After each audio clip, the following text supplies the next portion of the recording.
is Tuesday, May the 12th, and welcome back to GoodFellows, a Hoover Institution broadcast examining the social, economic, and geostrategic concerns in a world ever-changing due to the COVID-19 pandemic. I am Bill Whalen, a research fellow here at the Hoover Institution and the Virginia Hobbs Carpenter Fellow in Journalism. For you first-time viewers, what you're about to see is a conversation in which three Hoover Senior Fellows, we like to call them the GoodFellows, offer their unique insights into what lies ahead in these uncertain times. Let's meet the GoodFellows, beginning with John Cochrane. He is the Hoover Institution's Rosemary and Jack Anderson Senior Fellow. John's also the author of the Grumpy Economist blog, which you should definitely bookmark as a must-read.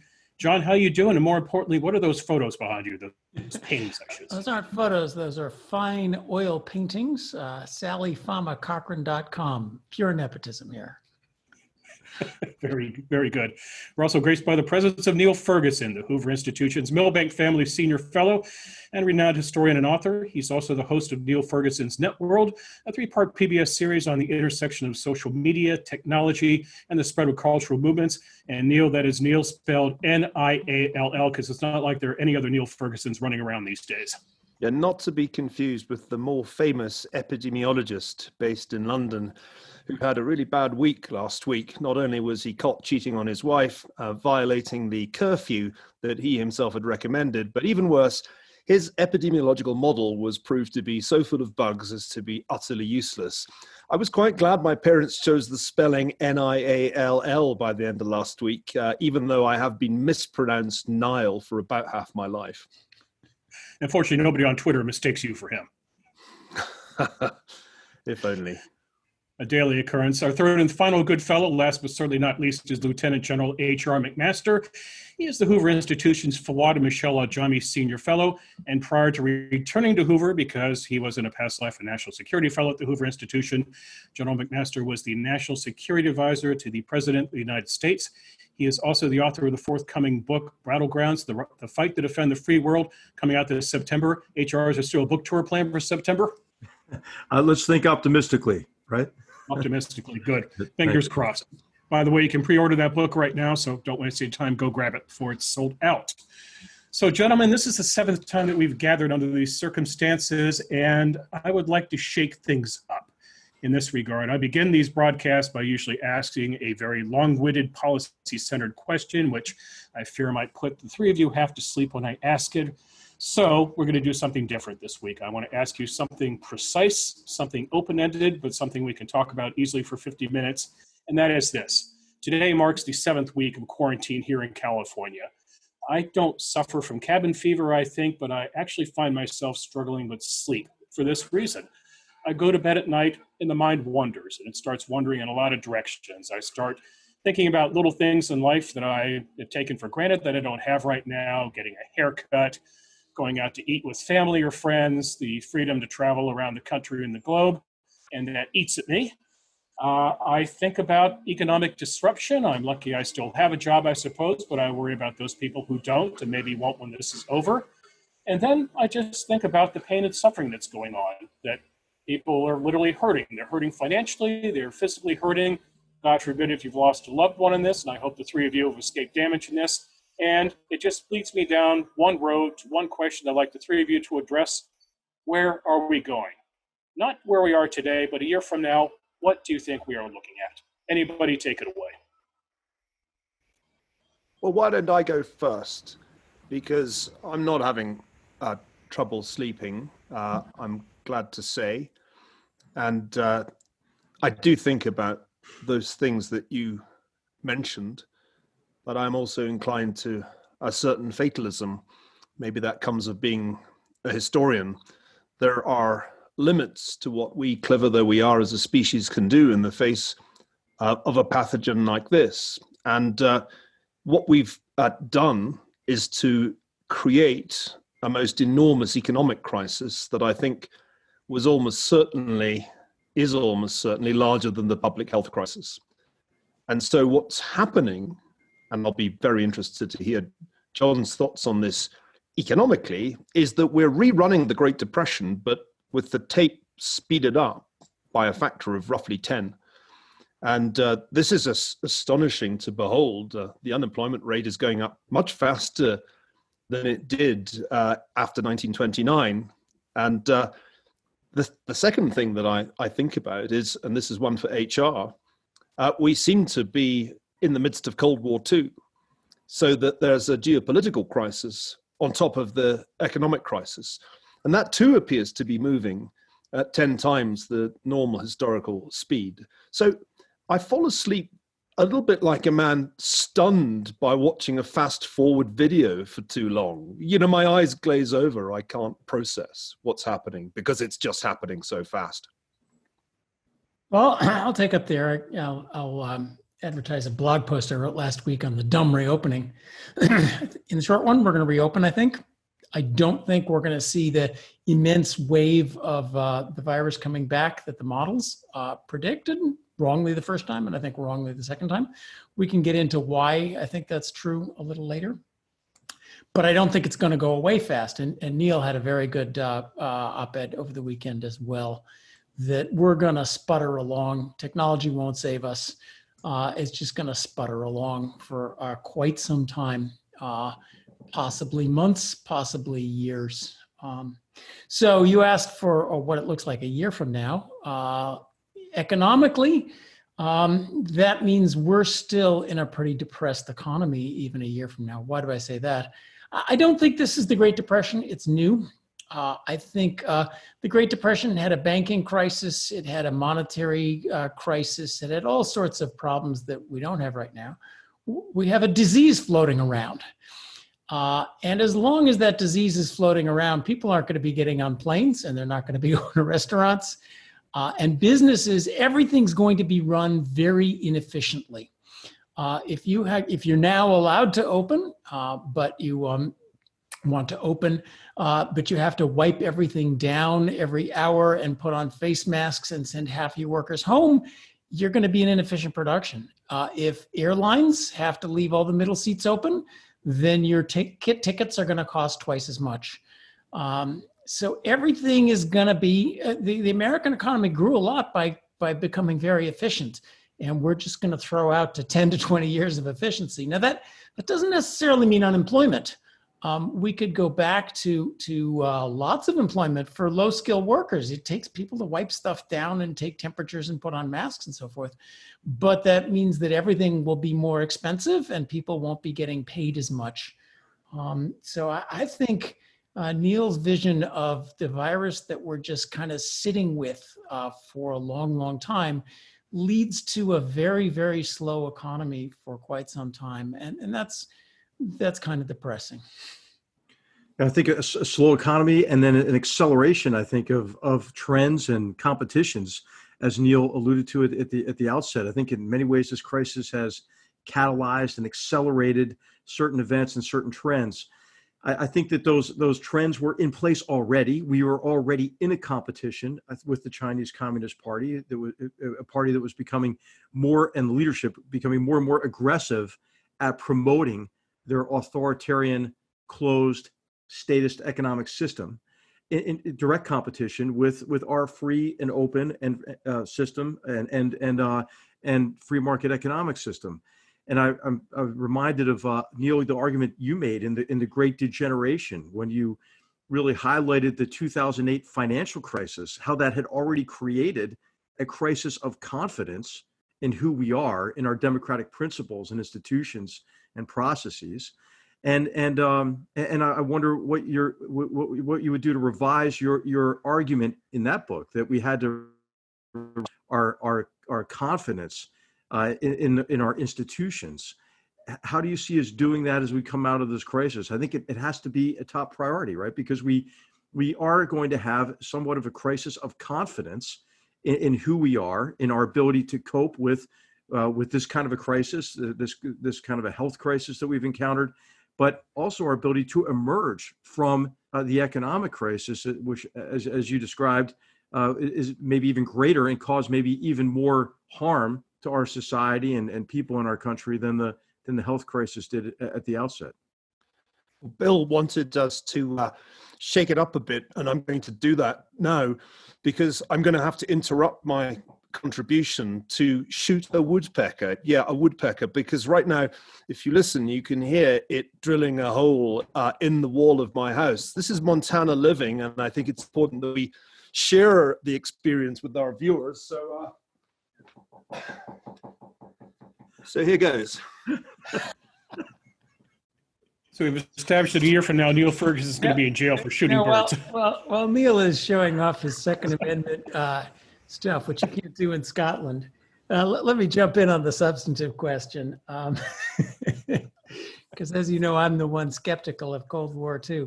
I was pointing to the inefficiencies that a coronavirus economy will have. That, you know, if every restaurant uses only half as many seats, it's going to cost you twice as much to go out to dinner, which means you're not going to go, and they're not going to be hiring as many people. It's just, and it's going to be inefficient.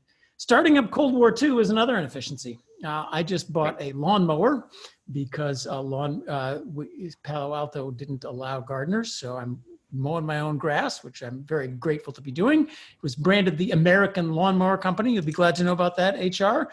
And the sticker on it said made in China, which is why it cost $79. Well, we go to Cold War II, that lawnmower is going to be costing $150 if you can get it. Yeah. It's going to Cold War II, resourcing stuff is going to make everything twice as expensive, which is, you know, that slows down the economy. You're going to pay for it. And you said, confidence. I think you guys are having a lack of confidence. If there's a strategic competition between freedom and state-run economies, if we were free, there should be no competition whatsoever. We'd be burying them. Now, I think we've learned something about the American economy. It's completely buried in red tape right now. It's not a free market economy. And trying to out-communist the communists and out-industrial policy the industrial policyers is just, that's what are you doing? You're adding more inefficiencies to the economy. You're saying John can't buy a lawnmower from China because the strategic competition with China demands that we buy American lawnmowers. Okay, so lawnmowers are going to be twice and three times as expensive as they are. That all just keeps this slow economy going. Yeah, but you know, John, you're report that I narrowly missed the woodpecker, but it was a difficult shot. Well, I got the Cold War dead through the eye. I was listening, John, and thinking, let's not rehash that argument. No. Let's ask ourselves some different questions about the future, because I think, in addition to the economic efficiency or inefficiency problem that you just alluded to, and HR's point that we are seeing the degeneration of our institutions, one symptom of which is all that red tape. That was something that I talked about in the Great Degeneration. And my goodness me, did big government ever fail with this particular crisis that it said it was ready for and turned out not to be.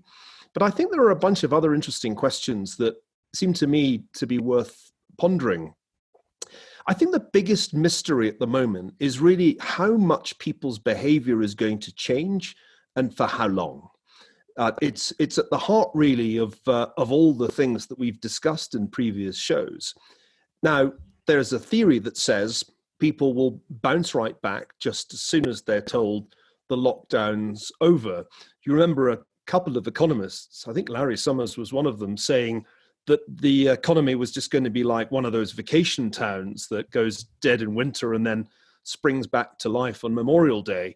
Nobody's making that argument now, but Wall Street's still giving us pictures of V-shaped recoveries. Well, there can only be a V-shaped recovery if consumers bounce back and come out of lockdown ready to spend. I've just been reading a super interesting eyewitness report from Georgia, which, as you know, is the state that's been quickest to end its lockdown.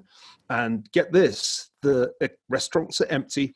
The busiest streets in Savannah are half deserted. People are not rushing back, even with restaurants adopting the new social distancing and other measures. In fact, these measures are probably serving to remind people that there is a contagious virus around, and this is definitely not normal, nothing close. So I think this is a pretty interesting indicator of what may be a national story, that as the lockdowns are ended, and as the rules are relaxed, people won't actually be bouncing back to normal behavior, not least because they've been thoroughly frightened, but also, and this was a point you made brilliantly on your blog, John, when you start looking at what happens in a pandemic, the really striking feature is not what the authorities do. that's mostly just to screw up. It's what ordinary people do and the way that they adapt their behavior. And I want to sing the praises of your attempt to upgrade epidemiological modeling by introducing the possibility that behavior might change. And it does seem like it has changed. The difficulty is knowing how long it's going to stay changed. And my hypothesis is that we will actually see quite a sustained change in social behaviors, not a complete one, because we're not that kind of a species. But the analogy I drew in this weekend's column was with the way sexual behavior changed after HIV/AIDS, which seems like a not bad analogy. And the research is in. Remember, no vaccine was found, although eventually they found some therapies, antiretrovirals, that worked. But sexual behavior did change. Condom use certainly went up. It didn't change completely. There was lots of unsafe sex going on when there shouldn't have been. I think it might be a similar story with social behavior. We'll change quite a bit, will not be perfect. Lots of people will violate the social distancing rules, but it does feel as if a lot of behavior is going to be fundamentally altered, at least until there's a vaccine, or should I say, if there's a vaccine. But let me be a little more optimistic than I was in my opening comments on this. I think we're going to figure out what's sensible and what is not sensible, both individual people and this wonderful back and forth that we're all having on how does this disease actually spread. Although I should say the worst piece of news in the last week is that Twitter is going to start censoring tweets and make sure it's fact checked by the experts, which is the experts have been exactly wrong on everything. The one great thing we've got going for us is this very rapid national discussion. But what we know about this thing now is that it spreads mostly through personal contact when people are talking loud in rooms together. And that a lot of the other stuff is much less dangerous than you thought. Now that, I think what we see now, the protocols are just clearly way too much, and people are gonna figure that out. The first round of open with social distancing is too much, and they'll figure out ways to keep business going and assure us on a safety. And basic numbers will help that too. If you know that there's only 3 cases in your whole county, then people, I think, will be a little more willing to do all those tiny little things that are a tiny bit more dangerous and very costly. So I do think we will slowly figure out what needs to be done and what doesn't really need to be done. It won't be that, wiping everything down every 5 minutes for the next 3 years. Although there still will be, sort of like you mentioned of AIDS is a good example. It'll just be trundling along for a long time. HR, it sounds like John and Neil are describing a society of bulls and bears, if you will. Bulls who are going to go out and seize opportunity, and they're going to eat in restaurants, and they're going to jump on airplanes at reduced prices and travel and satisfy their wanderlust, versus bears who might be afraid of the risk. If you're a government leader, if you're a corporate leader, you're trying to convert more bears into bulls, what do you do?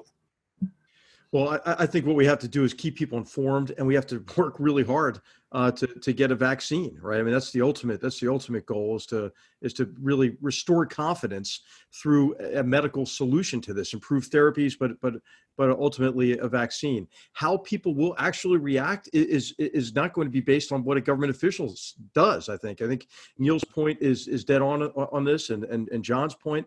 And look at Sweden, right? Sweden didn't take any of these drastic measures, but still took a similar hit to its economy based on people choosing not to be together to minimize their vulnerability. I'm concerned because, we were already growing apart from each other psychologically, socially, emotionally, even as we were better connected to each other electronically. And I think social media in particular played a role in that. Neil's book, The Tower in the Square, I think does a great job in showing how really the business models, the avarice of those companies and the algorithms they used are designed to pull people apart. So I think we ought to ask ourselves the question, and maybe this is something we could talk about. What are the positive steps we can take to bring people back together as we emerge from this trauma? I think it's useful to think of it as a post-traumatic period that we're going into. And we have to think about how we bring ourselves together emotionally and how we get through it together. And, I don't want to be Pollyannish about this, but I think there is an opportunity to celebrate really the heroic response of many people in our country, and also to recognize that for us to emerge from this stronger, we're going to have to work together. And I think there's an opportunity for us to regain some confidence in who we are as a people, to regain confidence in our democratic principles, institutions, and processes, especially when you contrast really our ability to criticize our government, our ability to have frank and open discussions about this trauma and this experience, if you contrast it with what happens in authoritarian regimes like China. And so I think that as we really maintain one of our key strengths, which is the ability to criticize ourselves, we also ought to be more confident and feel fortunate that we're in a country where we can voice our views and express our freedoms and individual rights. I know a concern in this forum has been, what is the degree to which big government sticks around right after some of the interventions that are aimed to create a bridge out of this economic crisis. But I think that what we all might want to share is, how do we, and what are ways in which we can help bring people back together. I don't think it's going to be a government official that's going to do that. HR, I couldn't agree more with what you just said, that there's an enormous job of public education to be done.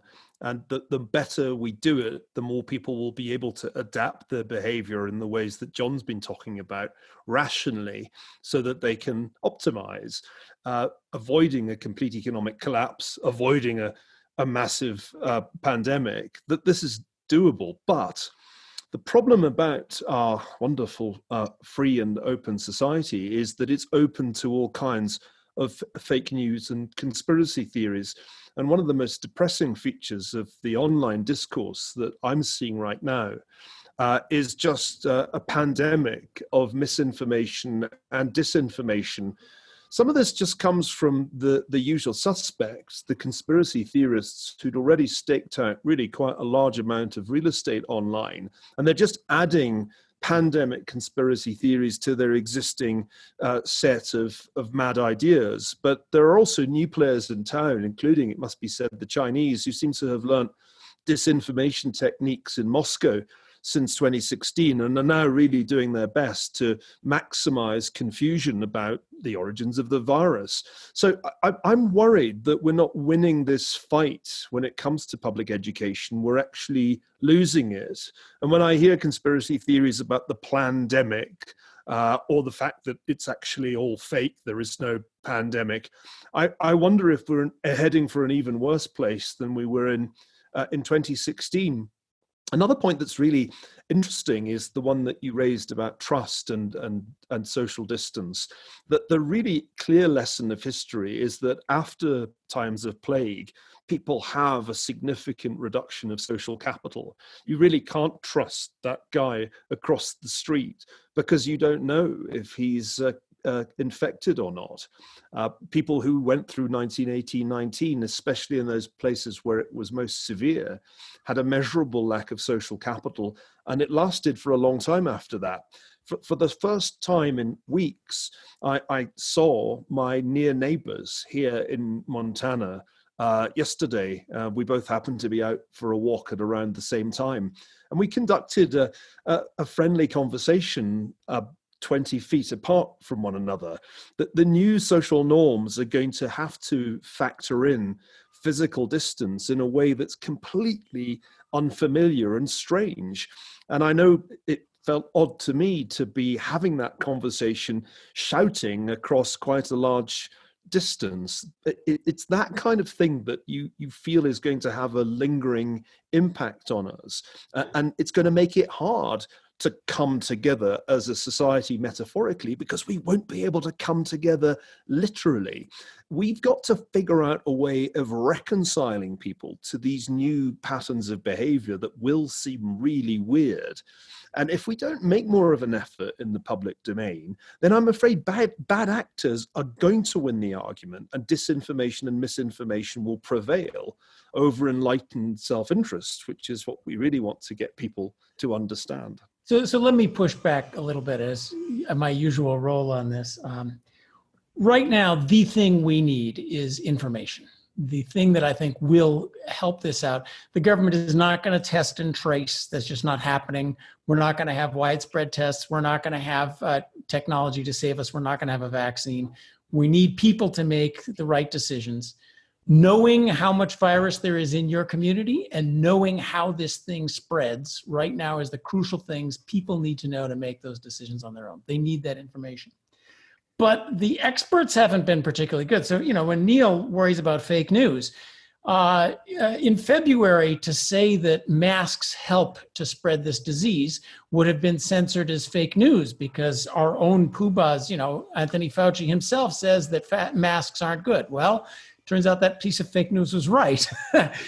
In February, just to be clear, John, you misspoke in a way which could end up being fake news, because what you meant to say was that if you'd said in February that masks help to spread the disease, you would have been ridiculed, and it's an important distinction to draw. You're right, the official guidance did a complete U-turn. Yes. Thank you for correct, because I want to be correct on that. Similarly, this thing escaped from a lab in China. That was dismissed as fake news conspiracy theory. We don't know yet, but it's much more likely right now that it might be the case. The best antidote to fake news is just wide open news, not limiting to what the experts say. I salute HR's desire that we all get along together.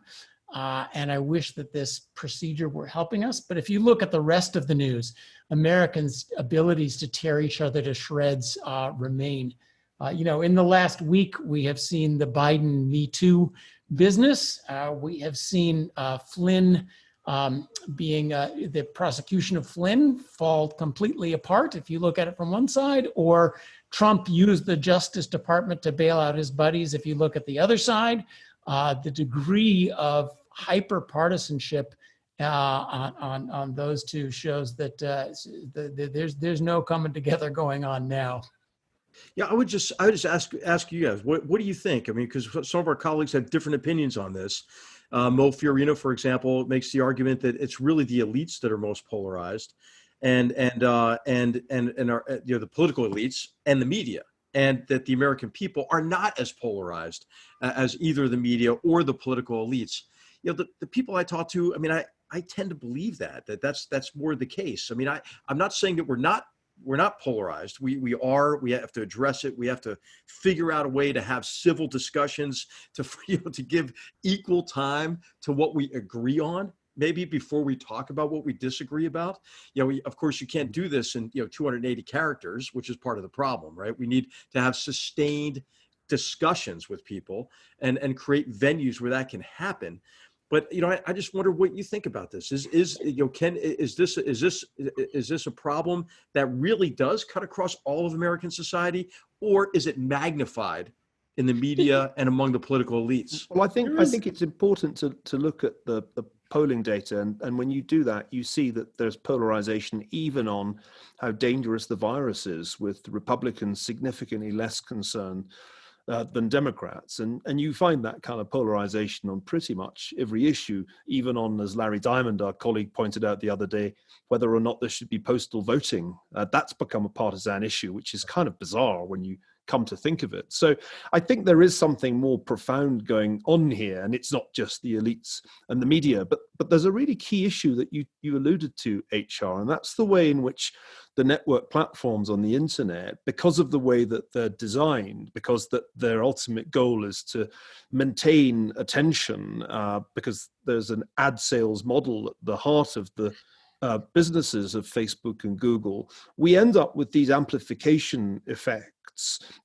Now, there's been some improvement, but not much really in the way that this works. YouTube suggestions is a good example of this, where if you're interested in pandemic content, it tends not to take too long before you're directed towards the crankier but sensational analyses. And I think one can't have a naive free speech view of this, because free speech isn't something that we guarantee to bots.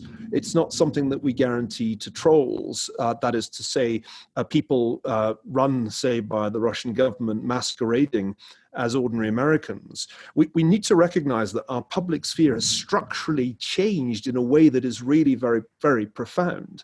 I've just been reading a really interesting analysis of how conspiracy theories about the epidemic are being distributed. And it's a very fascinating story of network structures where pre-existing structures that have circulated earlier conspiracy theories are essentially adopting this one and disseminating it.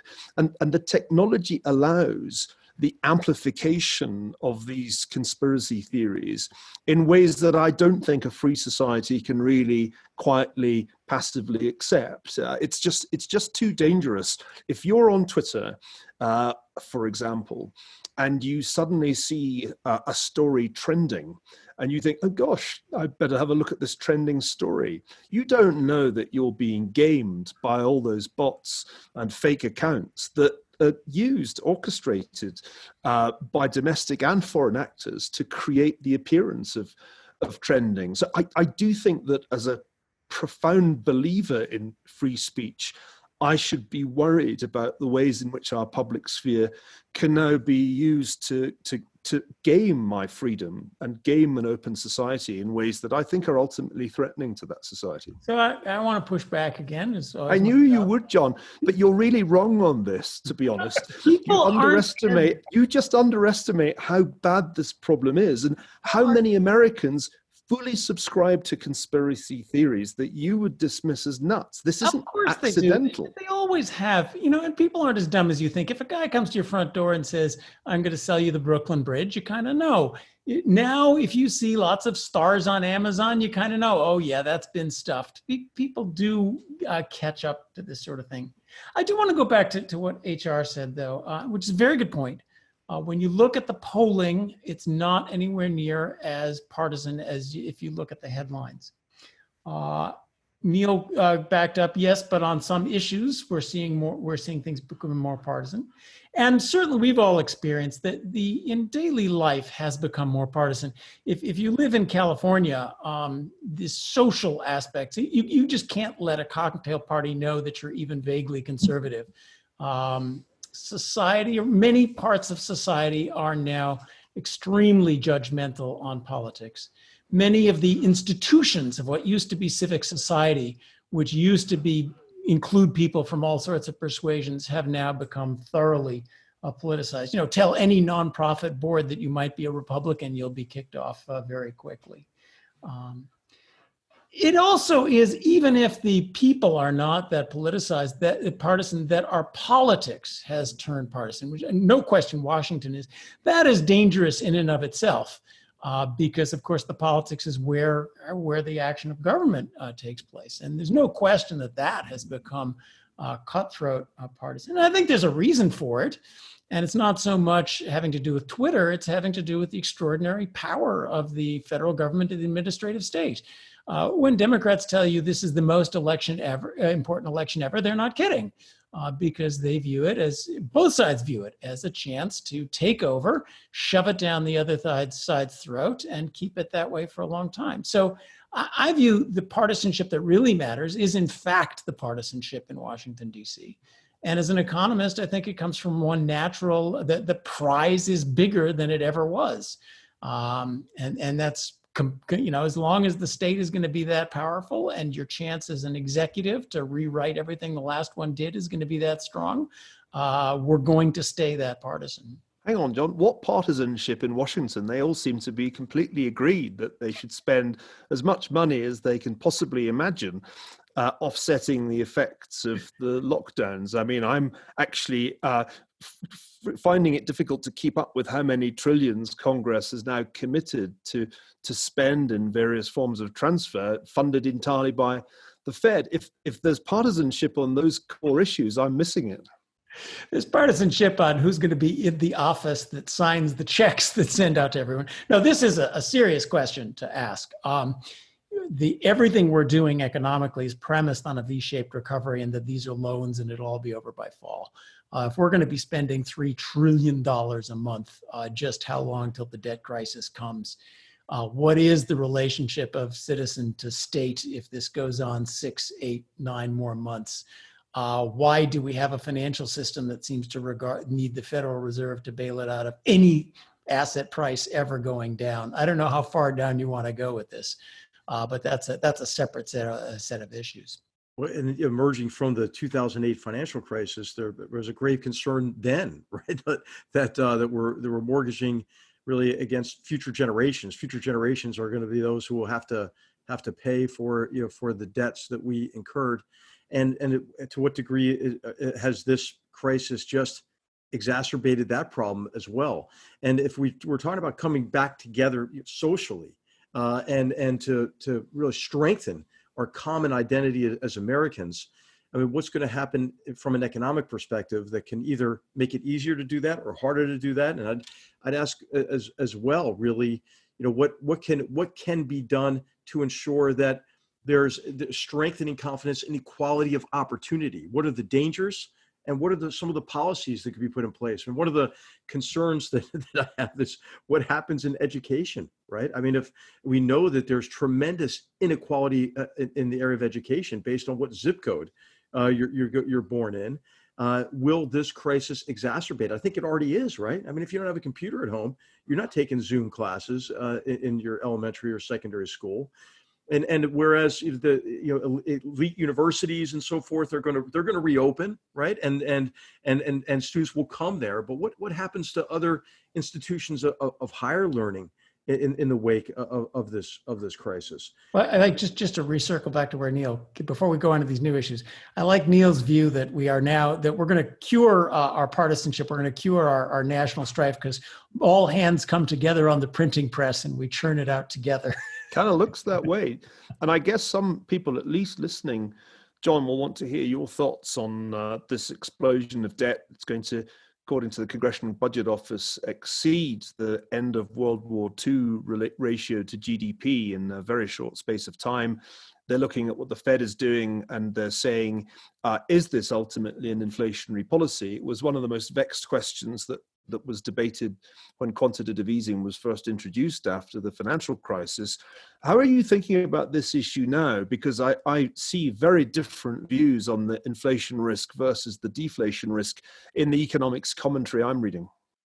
So my view is there's a big inflation risk. We paid off the World War II debt, and the UK paid off the Napoleonic War debt. Those are the only 2 times in history that I can think of that this ever worked. Both of them worked by strong supply-side productivity-led growth. The UK invented the Industrial Revolution. We had the 1950s and 60s. Both had sustained primary surpluses and very hard-headed fiscal policies. So strong growth, hard-headed fiscal policies, very healthy economies, and good primary surpluses. That's what did it. We're not headed there. We're headed towards a World War II debt, going into what looks like a very slow growth era, at 2 parties just jumping over each other to spend money. That magical monetary theory has won. The entitlements have not been reformed. Even going into this, we're having close to $1 trillion debts. So where does that lead? I don't want to get into a monetary lecture. Money and debt really aren't different anymore. So the real issue is the total amount of debt, and when do bond markets give up on us and say and try to dump it. So it's like an earthquake. It's like a debt crisis. Everything looks fine. Interest rates look low until all of a sudden the bond markets say, we're not doing that. Then interest rates spike, inflation comes, there's nothing the Fed can do about it, and you got a mess on your hands. Where is that? Hard to tell. 150% debt to GDP, 200% debt to GDP. Really, when do markets lose the faith? I think they have thought all along that America will eventually do the right thing after we try everything else. The right thing is to sober up, run a reasonable fiscal policy, let the economy grow, reform the entitlements. It's not hard. They just are waiting for us to do it. Once they get the idea that we're never going to do it, and it's just going to be round of bailout after bailout, then they go looking for somewhere better to put their money, and the game's up. I don't want to duck HR's question about education. No, I want to get back to that too. Because it's the other big imponderable, and it can have the longest lasting consequences. I mean, one good piece of news, history suggests that universities are remarkably durable to plagues. I speak as somebody who was educated at Oxford University and taught at Cambridge, and those universities saw a great many plagues in the course of their history, and it didn't seem to dent their ability to do elite education. I think the same will be broadly true of the elite US universities after this crisis. I think the damage, as HR implied in his question, is further down the scale. I think it's very difficult indeed for public schools in deprived areas to do any kind of distance learning. So really, to all intents and purposes, education is over in 2020 for a really significant proportion of American kids. And that will have lasting consequences that I think will only add to some of the many inequalities that already existed. And I'm afraid the pandemic is generally making worse. So there is a huge concern there. And I'm not really sure what the solution is, because if you bring the schools back in the fall, history tells us you'll get a spike of infections, because schools tend to be vectors for transmission of contagious viruses, even when children don't seem to be susceptible. We know that very, very few children have symptoms if they get this virus, but they get it. There was a really interesting paper that came out of Berlin a couple of weeks ago showing that the viral loads were lower in kids, but they were still carrying the virus. So the danger is clear. As schools start to go back in the course of the year, August, September, it's very likely, if history is any guide, that there'll then be a spike in infections and illnesses, because the kids will bring the virus home and older people will get it. Let me add education and opportunity. That's a vexing problem for America long before the virus, and one that will be with us afterwards. In America, the square blame falls on the teachers' unions, which have destroyed K through 12 education for poor and minority kids. And what happens instantly when they have charter schools, vouchers, the opportunity to avoid that horrible system is they get much better education. That interacts with, that those have been the systems that have been worst able to adapt. But, an iPad is actually fairly cheap compared to what we spend on each kid, what we throw down a rat hole on each kid, even in bad schools. The second level of it is what happens to higher education. And I think there will be a shakeout in higher education. It's been coming anyway, but the lack of money from foreign students, the lack of people wanting to send their kids across state lines to pay out-of-state tuition, it's not going to really affect Stanford that much. But I think it's going to affect a lot of second-level state schools. And then the politicized rot at the heart of most of higher education, which is what happens when you have a protected monopoly. Most of what kids are taking in second-rate state schools is completely useless. And I think they're going to figure that out. So I think there will and should be a real coming to terms of what's gone wrong in higher education as well. So HR, John raises the question of backlash, and perhaps parents' backlash against the education system. Politics is my bailiwick at the Hoover Institution, so I'm staring at the ceiling at night in addition to other things. I'm thinking about the November election. Is there a backlash against just one man? Is it against one man and his party? Are we going to see a backlash against political institutions in general? And it's a question, HR, not just for the United States, but I think other nations as well, those nations that don't have dictatorships or controlled state media, but those democracies that can vote out their leaders. Do you think that the pandemic becomes a window to larger political disruption? Well, I hope not. I hope it becomes catalyzes reform, right? And I think it will all come down to whether or not people believe that our government can get better, that people believe that we can actually implement policies that address the issues Americans are going to be concerned about, which is really economic growth and employment, and I think equality of opportunity. And we were mentioning education as a key aspect of that. But I think that it really is going to come down to whether or not Americans have faith in their political leadership and in their institutions.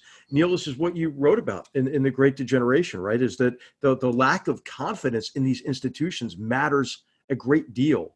And it, of course, I think we were beginning to maybe regain a little bit of that confidence, at least from an economic perspective. I mean, the economy was doing pretty well. I mean, unemployment was at historic lows, and there were indications. And John, you track this much more closely than I do. Indications that inequality of opportunity was going down in terms of at least income distribution and at least the mobility of Americans to move to a higher level of income and improve the quality of life for them and their families. I mean, can we get those trends back on track? Will Americans believe that we can do that? I mean, I'm discouraged by the vitriolic nature of the political discourse.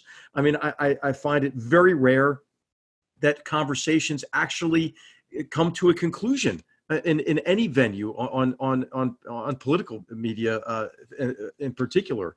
And what you have is people talking at each other instead of talking about a topic and crafting and helping to understand what policy solutions are to these problems.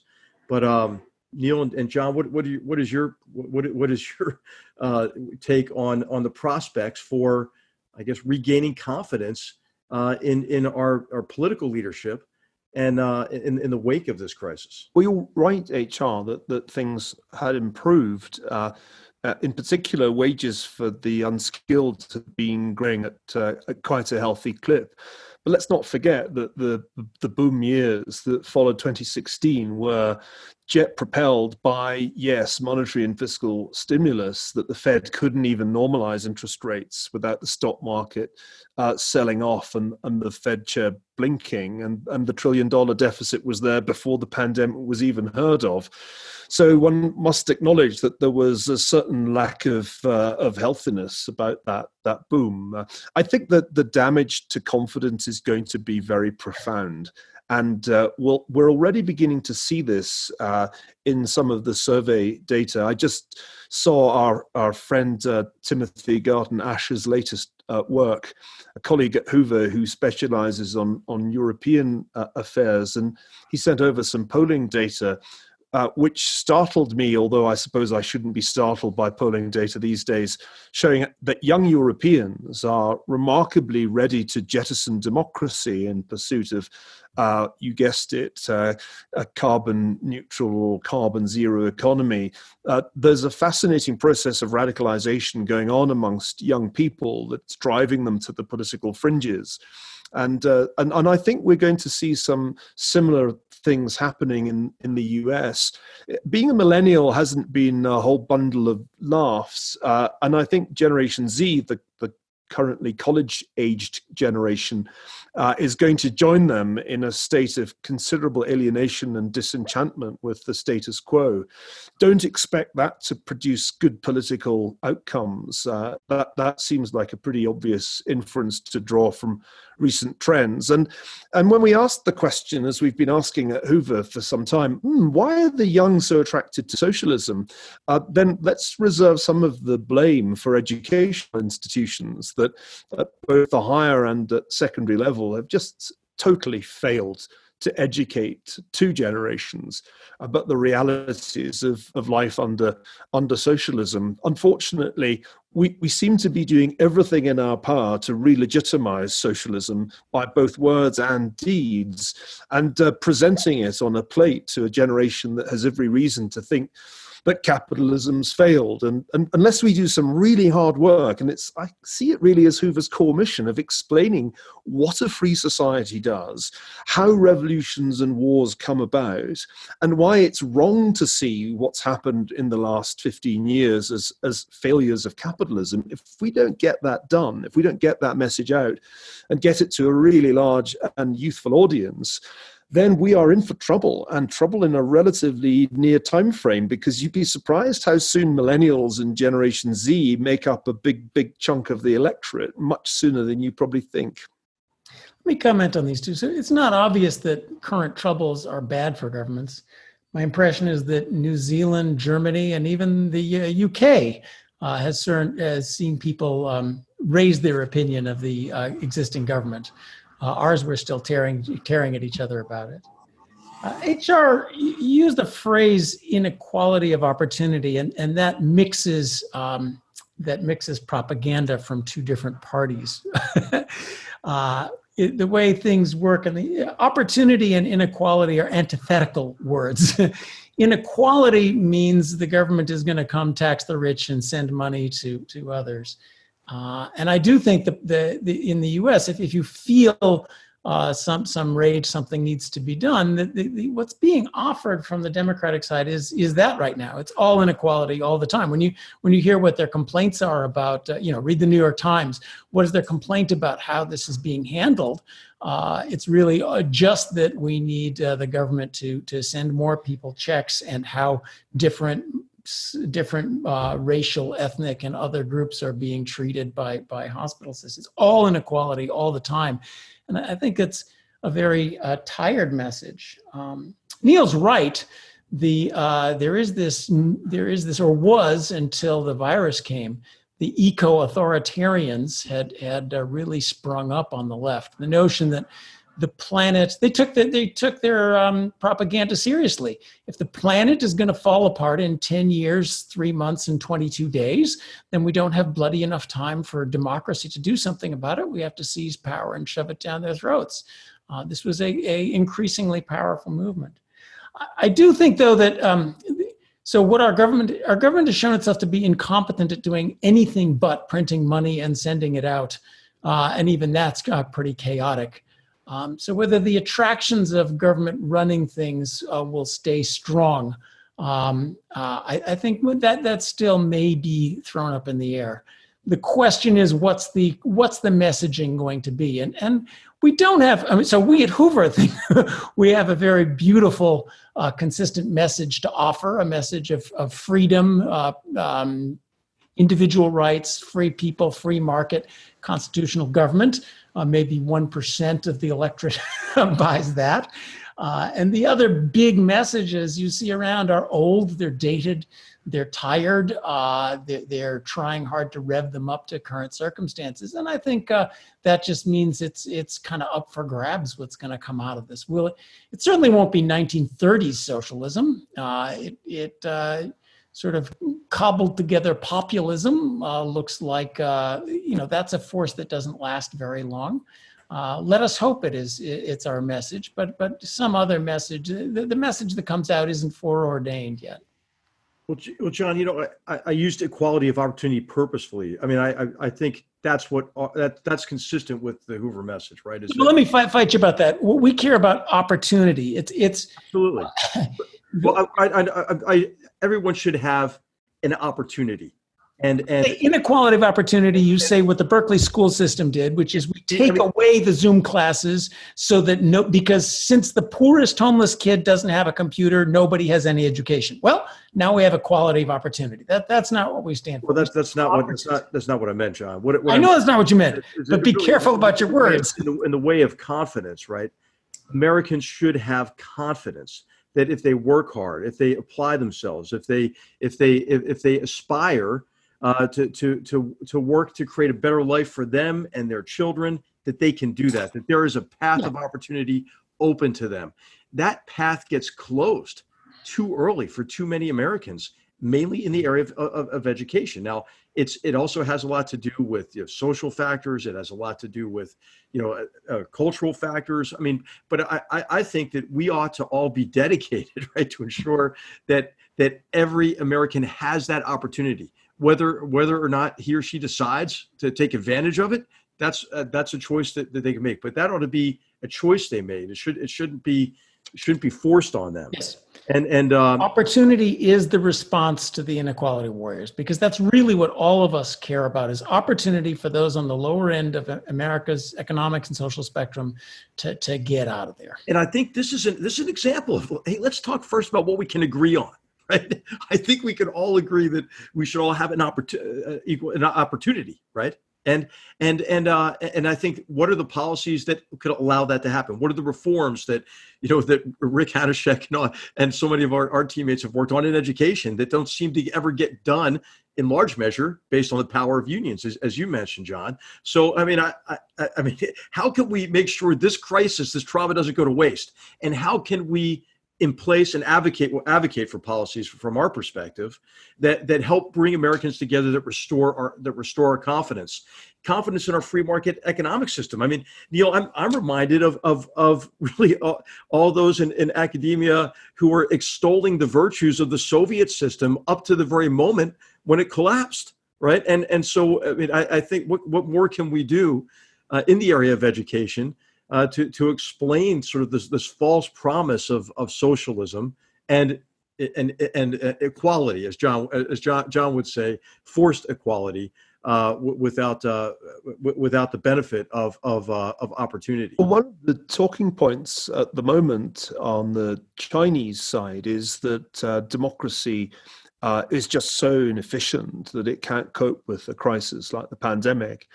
Unlike the heroic shock workers of the People's Republic of China, who were able to contain the pandemic in Hubei province. That's the narrative. And you can hear that from very many spokesmen, both official and unofficial, of the Chinese regime, and their apologists in Western academia, who are very eager to jump on board and echo Beijing's talking points on these issues. And I do think there's a worrying overlap here, that at the moment at which young, disillusioned people in the West start to believe the propaganda coming out of the East will be the moment that there really starts to be a coherence to the anti-democratic ideology. And I don't think I'm quite as confident as John that nothing too bad will emerge the way it's in the 1930s. Hang on, we've got a communist regime with an extremely efficient propaganda operation telling people in the West, your governments couldn't cope with this disaster, whereas ours could.